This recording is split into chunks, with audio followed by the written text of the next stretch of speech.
I work at a grocery store. My boyfriend and me both buy our groceries there, and sometimes he'll see me and maybe wave or say hi. We don't chat or waste any time unless I also happen to be going on break. My department manager didn't know I was gay when he hired me, and he figured it out when he asked me who the guy that was waving to me was. He made a weird face, not necessarily disgusted, but you get the point. Anyway, anytime my boyfriend would enter the store after that, he would keep his eye on him. Now if he were to wave to me, my manager would start to berate me and try and make it out like him slacking when I'm just stocking shelves and smiling in his direction.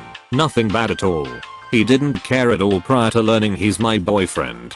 After a week he has a private talk with me saying my boyfriend is causing too much of a distraction and he should shop here while I'm on shift, and that if something didn't change I might be let go. I was mad. Told my boyfriend about it. He was even more mad. I didn't really want to make a big deal out of it though. This is a temp job, probably won't even have it longer than a year or two. So I decided to prank my manager instead of getting into legal or corporate stuff. We have other gay friends that shop there. Crazy enough we look just like regular people, so no one would realize, including my manager. Sure, my boyfriend won't shop there, but what about other gay people? That shouldn't matter, he just doesn't want my so distracting me at work. So, I mentioned what happened to my 5 friends who mentioned it to their friends and so on. My next shift I bore witness to 30 extremely flamboyant and openly gay men and women flaunting their sexuality in the store. My manager was trying to hide in the back, but every customer needed manager's assistance for the most mundane questions, lol. He ended up going home early, but after that shock he actually stopped berating me for the past couple of months. He might just be happy that I'm not very open about my sexuality, so he can choose to ignore it. I worked in an electricity retailer call center. It was highly unionized, but the management tracked login times to the minute. One incredibly ridiculous thing they did was if you were a minute or two late, they would literally dock your pay by that many minutes. It wasn't really enough for us to really notice, and I'm sure they didn't actually save any money. I mean, if you were 15 minutes late I could understand not paying, but 3 minutes late? Well, eventually the union discovered what they were doing and were completely pissed that they hadn't been consulted about this dick move. This is where their MC comes in. The union demanded login and log off times for everyone in the call center. What management hadn't counted on was that all of us would often need to wrap up calls and clear the call queue before the call center could officially close. This often meant that operators would leave several minutes after their shift. On bad occasions it could be 15 to 20 minutes delay before they could clock off, but mostly it was only a few minutes. The union made management recalculate every own's pay for the year based on clock on *A and D* clock off time. They also pointed out that staying past end of shift triggered penalty rates. It turns out everyone, and I mean everyone, had spent more time wrapping up calls at the end of the day than they were late clocking on. Each of us got paid for lost wages at overtime rates. It cost them a fortune, and they never docked the pay of anyone who was late ever again. I'm not a professional photographer, but I do have decent equipment and portfolio, so a lot of friends will hit me up for discounted photo shoots. Most of them pay, or at least buy me dinner, but others expect me to do it for free. I'm close with my ex-boyfriend's family, so I was thrilled when his younger sister asked me to come to her prom pictures earlier this month, until she told me to bring the camera. I did mention to her that I'm doing online school and I have an exam due that week, so the pictures might not be ready for another week. She was fine with that. Within 2 hours of taking pictures of half a dozen high school students, I ended up with 300 plus shots, because everyone wanted the perfect Instagram shot. Whatever, I can go home, study, and slowly work on sorting through the pictures later. They're not paying me, so I wasn't exactly motivated either. I get a text from her and her mom that night at around 11 PM. They want the pictures edited and uploaded by the next morning, so they could be shown off on social media. I tried to explain that I'm studying, but they weren't having it. They said, "We don't care how you edit it, just make it look nice." Fine. I spent the next 3+ hours working on the pictures and editing them really nicely, that even I was proud of. Then I hid Shrek into the background of every single picture. Shrek with his head poking out between the kids. Shrek posing happily. Shrek had a very nice time at prom evidently. I uploaded the pics and sent them off. No one noticed the extra guest 4 weeks, and I got my ear chewed out because my EXS sister didn't appreciate her 900 followers on Instagram seeing Shrek grinning between her and her boyfriend. They asked me to edit however I wanted, so I delivered. Shrek was one of my best clients I've ever had. So a little backstory. I work in a store that has samples. One sample is a really spicy hot sauce. It makes grown men cry. Well, that kids are not allowed to try that sauce unless they have permission from a parent. So this one boy and his mother, Ek and Em, as you probably know, Ek tries some of our sauces, mostly mild, one slightly spicy, but he found that spice way too hot. Ek eventually notices the super hot sauce and starts to trying it, to which I say, me, oh, you can't try that without parent permission, it is insanely hot and causes grown men to cry. Ek, oh okay. I thought that was the end of it. Boy, was I wrong. Ek tells Em what I said in some twisted way or something but didn't hear. Em comes up to me and says, Em, how dare you tell baby boy he can't try the hot one. He is way stronger and smarter than you. He got all A's in 3rd grade. A stupid retail worker at a tourist town is too stupid to understand. So just do your job, like you are trained to do, and let my boy try. Me, already annoyed, ma'am, I told your son it is very hot and very painful, and he shouldn't try it, but if he had parents' permission it's okay. This is when I had the idea, under one condition of course. Well, hurry up and tell me what to do, your presence is killing my precious baby boy's brain cells.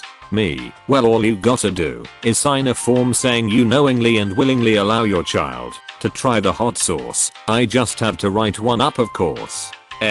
Yeah, whatever, just hurry up. So I wrote out a basic form along the lines of, I blank hereby allow my son to try the very spicy hot sauce at blank, knowing fully well how hot and painful this sauce can be. Blank for her signature. Blank for my signature. Now she had already bought something in this store using card and had to sign the receipt. So I asked her to sign the form the same way she signed the receipt, for extra proof that she agreed. She quickly signed the form I wrote, and Ek dunked his sample stick into the sample as far as it could go, about an inch deep, and cleans it off in one go. Now when I said this sauce is very spicy, I wasn't kidding. Jalapenos rate out 1500 to 2000 Scoville units, whereas ghost peppers rate out at 1 million Scoville units. This sauce rates out at a whopping 750,000 Scoville units, and uses pepper extract to reach that heat. And if you didn't know, pepper extract is an oil, and oil will linger in your mouth. So this sauce will burn for a good 20 minutes. A good 1 second goes by after Ek tried the sauce till you saw his face contort into sheer terror and agony. He started crying / blubbering / screaming / incoherently speaking at the same time. It was quite the sight to behold. What have you done to my baby? He eats hot Cheetos all the time, he can handle hot. You must have poisoned him. Hot Cheetos don't even really get as hot as jalapenos. Me, this sauce is far hotter than a habanero and at least a few hundred times hotter than hot Cheetos.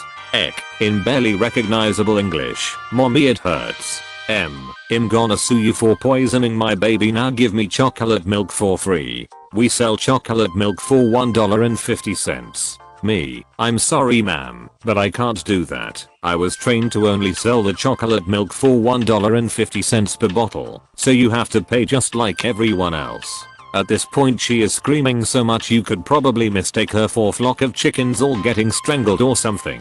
But I just ignored her till she stormed out in a huff. So this story happened probably a good 8 years ago, but it still sticks out in my mind and I have a good laugh about it. Our story starts with some background. I was working at a local supermarket in the meat department and had risen through the ranks to basically be in charge of running it. We were constantly short-staffed and it was always one person left to close the last 4 hours of the store being open. This meant dealing with the occasional customer and also the dishes in the back, machines being cleaned, stock being put in the walk-in, and other prep stuff. One machine in particular, a motorized meat tenderizer, had to be cleaned and soaked overnight. and as the thing is literally 2 spiral death razor blades, it took some effort to clean and generally had to soak for at least a half hour before you'd be able to rinse it off and soak it again. So it was common to have this machine. All other things were working until close except this machine.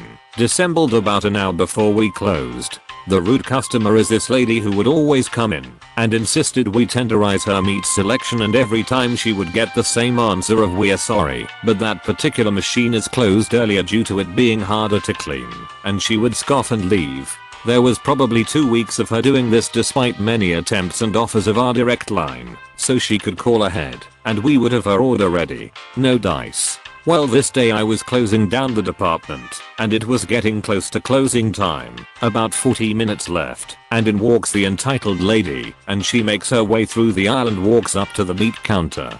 She again wants the same order. I try to explain again it's closed. She does her normal scoff and walks off, and I think that's the end of it.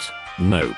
She comes back with the store manager. She was friends with her, and again I explain why I couldn't make her order.